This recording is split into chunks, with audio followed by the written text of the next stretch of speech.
Social media is mostly free, so it kind of tricks us into thinking that there's no cost associated with it, but that cost is sort of hidden in burnout and the waste of time and energy, emotional capacity, and your mental health as well. So some of you guys will know in 2016 is when I first became a social media manager, and it only took a couple of months for my love of social media and spending time on these platforms to become this digital overwhelm and eventual burnout. So since then, it has become my mission to make it a better digital experience for both consumers and creators on these platforms, and for us to find new ways to protect our mental health when it comes to our social media use. And that's especially true for us as entrepreneurs, where we can really create an impact through our own social media presence and make it a really great place for our audiences to come to learn and engage and feel connected and supported and respected and represented in the content that we're putting out there on our social media profiles.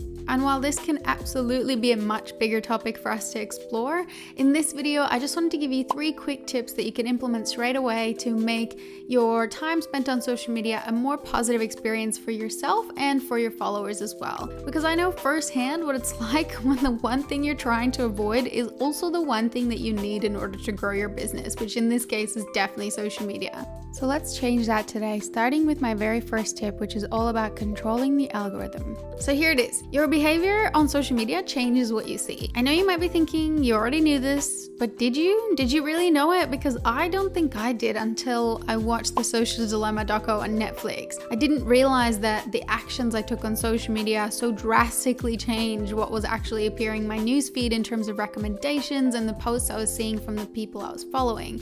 And I didn't realize that I could just make really little tweaks to see more of the stuff I wanted to see and less of the stuff I didn't. So here's all it takes for you to improve your experience on social media. The next time you see a post on Instagram that you like and would like to see more content similar to it, just go in and engage with it. Make sure to like it, comment on it, save it, share it, do whatever you need to do. Watch it if it's a reel or any other kind of video. Remember that your watch time counts as engagement. All of these kinds of engagement are a really great place for you to start. So really help the algorithm whenever you can to deliver you more of the content that you actually really want to see. And the next time you see something that you really don't want to be seeing on social media, hide it from your newsfeed. Tell YouTube or Facebook or Twitter to stop serving you a particular ad because it's repetitive. Or maybe you just aren't interested in a particular organic post from someone you follow. Let these platforms know by actively using the functions that they give you.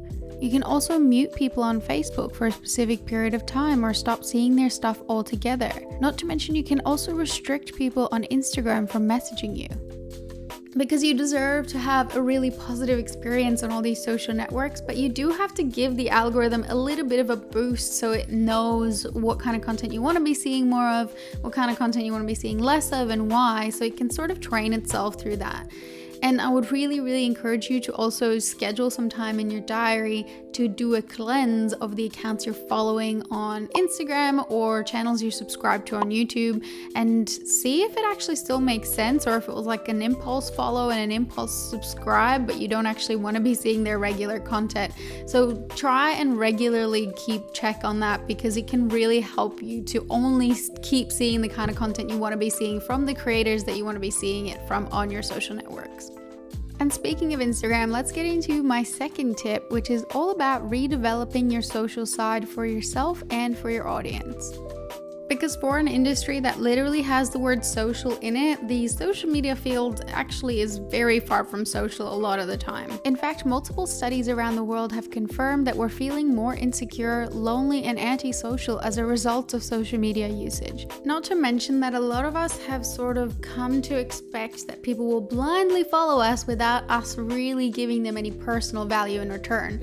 So yes, we do give out bulk value through educational posts and information, but very few creators actually take that extra step to give personal advice and personal support to their followers. And that is what's going to really make you stand out, but it's also what's going to make you really fall back in love with social media, because you will start to see the people behind the numbers. As creators, we're always measuring our engagement rates and impression rates and click-through rates without actually remembering that there are people behind those actions. Those stats just represent things that people are doing and engaging with our content, but we kind of forget that bit. So at this stage, I really just want to encourage you to engage with your community on a one-to-one basis whenever possible, and it's easier than you think. Next time somebody follows you, send them a quick voice clip thanking them for following you and commenting on something that you really like about their profile. So ask meaningful questions from your audience when they take the time to engage with you.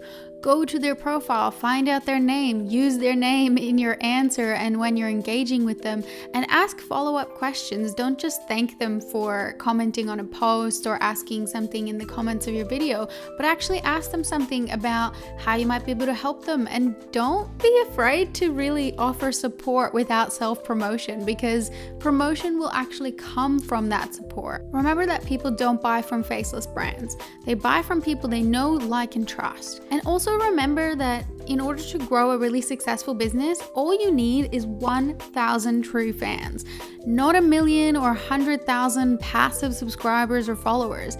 Just 1,000 people who appreciate the absolute crap out of you and are so excited about every single thing that you post and share on social media. 1,000 people, that's it. That is all it takes. And the way that you build up those 1,000 true loyal fans is through this kind of personal connection. And now let's talk about something that we're all a little bit familiar with, which is the imposter syndrome. So it was coined in the 70s, so it's been around for a long time, but initially it was thought to only affect women, but we now know it affects everyone.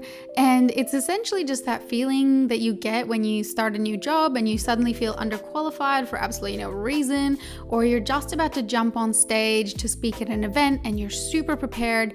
You know your presentation's good, you're hilarious, the jokes are gonna land, everything's great, and the person who goes before you is hilarious and the audience is loving it, and all of a sudden all of your hard work seems minuscule and it seems like you're not ready for it and they're gonna hate your presentation. Completely irrational, but that is the feeling that all of us get at some stage in our lives. And unfortunately, social media is kind of like this virtual stage where everyone seems richer and prettier and funnier and more talented and just better in every way, shape, or form. Even though obviously nothing could be further from the truth, and most of it is Instagram filters and clever editing, but that is how it makes us feel on a day-to-day basis. So how do we combat this for ourselves and for our audience in order to make it a better experience for everyone? Firstly, I'd encourage you to share more raw, unfiltered content that people can relate to. Believe me that the future of influencers lies in authentic and relatable content. And also share your story with people who are just a few steps behind where you are right now. Tell your audience what it was like for you to get to where you are today. The mistakes, the hustle, the late nights, the tears behind the perfectly edited videos and expertly written blog articles. All of this will really help your audience feel like they can accomplish what you've already accomplished if they work really hard. But also it will help you to be more confident in where you are today, because it'll force you to actually look at your past imperfections and remember how far you've actually come in your journey. Also, please do not try to be the next Gary Vee or Simon Sinek or Tony Robbins or whoever the influencer is within your particular industry, because your audience is following you for you and they love to be there because you are providing a unique perspective on something that they have not seen before. Your uniqueness is your superpower, so remember that. It's okay to learn from other people who you aspire to, but don't compare your success to theirs. Remember that you're on two completely different journeys, so really the only person that you're competing against is the person you were yesterday. And if you can just be 1% better than that person, then that's already a big win in my books. And that's it. Those are my 3 quick tips for creating a better connection between your social media and your mental health for yourself and for your audience. Thank you guys so much for being here. I hope you found that really helpful. If you did, let me know in the comments. And if you would like more tips on how to grow your business in an authentic and sustainable way through more mindful marketing strategies like these, make sure to check out some more details on that in the description of this video. And of course, if you liked today's video and want to see more like it, I would absolutely love it if you would subscribe to the channel and hit that notification bell so that you'd never miss an update when a new video goes live. Thank you so much for being here and for giving me your time today, and I'll see you in the next one.